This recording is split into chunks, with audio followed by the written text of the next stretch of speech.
विजयदशमी क्यों मनाई जाती है और कब मनाई जाती है। जब हम 9 दिन मां की आराधना करके मां को साधने की कोशिश करते हैं तब मां विजयी दिलाती है, उसको विजयदशमी कहते हैं।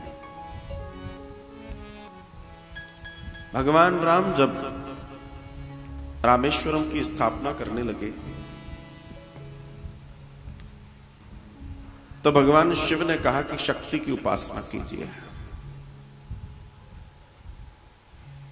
और भगवान राम ने तब देवी भागवत सुनी थी समुद्र के तट पर। 9 दिन तक देवी भागवत सुनने के बाद जगदम्बा प्रकट हुई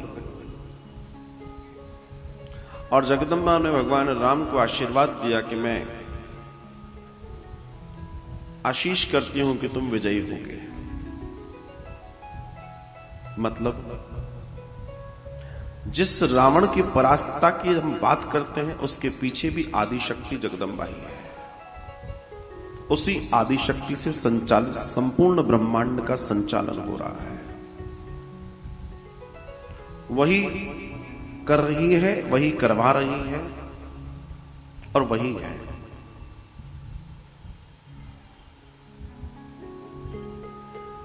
हम जो भी हैं, जैसे भी हैं, जिस भी तरीके के हैं, हमारे पीछे भी शक्ति है।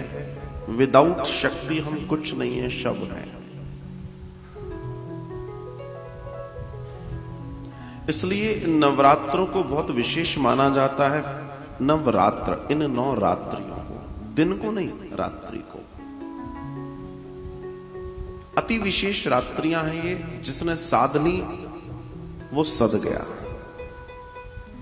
जिसने खो दी तो फिर गई 6 महीने और 1 साल की बात। ये वो दर्शन है, ये वो स्थिति है जिसको अगर आपने बहुत अच्छे से जान लिया तो आप महाबली हो सकते हो, महाशक्तिशाली हो सकते हो।